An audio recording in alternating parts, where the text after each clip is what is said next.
Well, hello, and thanks for watching another episode of ARFCOM News, your twice-weekly dose of the finest 2A propaganda. Biofire says they're almost ready to start shipping their new smart guns.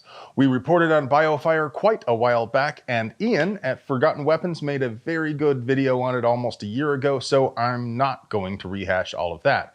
But to sum up, Misplay. No, there is too much. Let me sum up. Biofire seems to have a pretty workable system which reliably identifies authorized users by either fingerprint or facial recognition. And they are opposed to any government mandates requiring smart guns. Let's rock! If you're thinking this is still not for you, well, you might be right. While I'm sure they're happy to sell to anyone, Biofire seems to be marketing this product mostly at people who otherwise might not be comfortable with a gun in the home. And you're not comfortable with that? Biofire says they'll begin shipping their first batch of Launch Edition guns to investors this month. The next batch will be their Expert Edition, which is for military or first responders, and that's expected to ship next quarter. What do you think?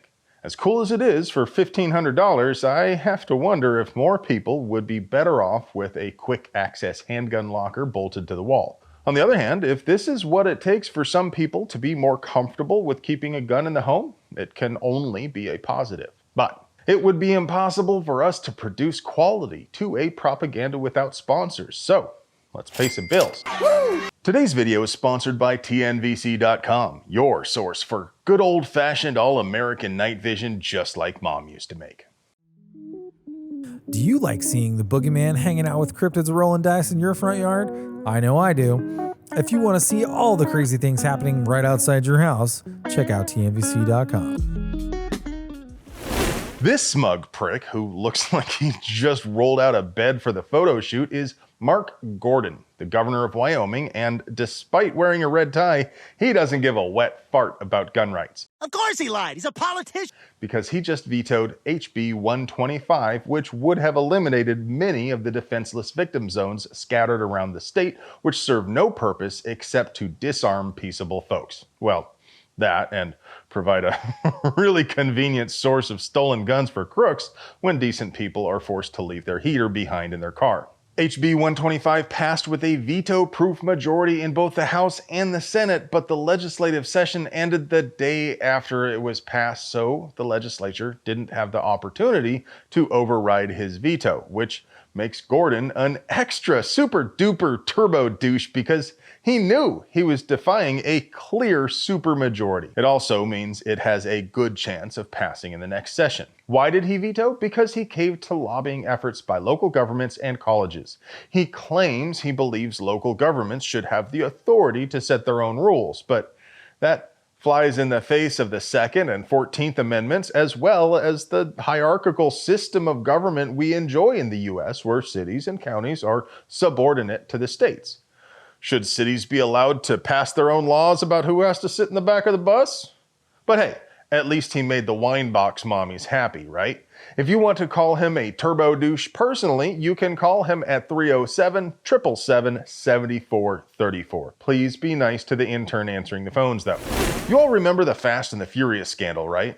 That's the one where the AFT forced local gun dealers to allow obvious straw sales to go through against their objections, then watched the guns walk across the border only to be used in countless cartel killings, including the murder of Border Patrol agent Brian Terry, likely with the knowledge of the highest levels of leadership within the Justice Department. Okay, Ashley, that's enough. Let's not bring the room down. Just because nobody was held accountable in any meaningful way, though, is no reason to think they would continue in their efforts to arm the cartels, is it? No, I would never do that. Well, it's recently come to light that Uncle Sniffy's regime killed a secret program called Operation Thor, which was just beginning to uncover the extensive smuggling operations used by cartels to transfer 1 million guns a year south of the border. At the same time, Mexican President Manuel Obrador is suing American gun makers for $10 billion, that's with a B, claiming it's their fault that criminals get guns illegally and illegally smuggle them into Mexico so they can illegally carry them and illegally shoot people. Obrador is very likely bought and paid for by the booger sugar mongers, but once again, Biden shut down that investigation too. If I didn't know better, I'd say it looks like Biden and Obrador want to move American guns to the cartels. I mean, if they really wanted to know how guns are getting to the cartels, they could just check their receipts. In all seriousness, though, the one thing we can't get a straight answer on is how many guns are coming through the Mexican military and law enforcement organizations to the cartels. We know the corruption in Mexican government runs deep, probably all the way up to the very, very top. We know that cartels do get guns here, but it seems to me they would overwhelmingly prefer the sort of crew-served weapons and technology that's available to government agencies rather than the sort of neutered guns the American proletariat are allowed to purchase. What do you think? If you were Sicario, would you rather get your weapons from Cabela's or from the Federales? Ну вот что. Веществ. И один возьми даром. Vice President Kamala Harris is pushing a new federal red flag program. So they're going to kick in our doors and shoot our Tannerite dogs and take all the guns, right? Not exactly. Like most things in life, this isn't nearly as exciting as the interwebs trolls make it out to be. No, there is not any push to make some sort of federal red flag system or impose red flags on the majority of states which don't have them. This new DOJ program is more subtle. It provides money and resources to the minority of states that do have red flag laws and encourages the rest to adopt them. As you well know, red flag laws are stupid and dangerous. I don't know if you're either very dangerous or very stupid. They send armed agents of the state into conflict with potentially dangerous people over specious tips, often from angry exes or other people with an axe to grind. They are a sort of legalized swatting, which deprives their victim of the right to due process.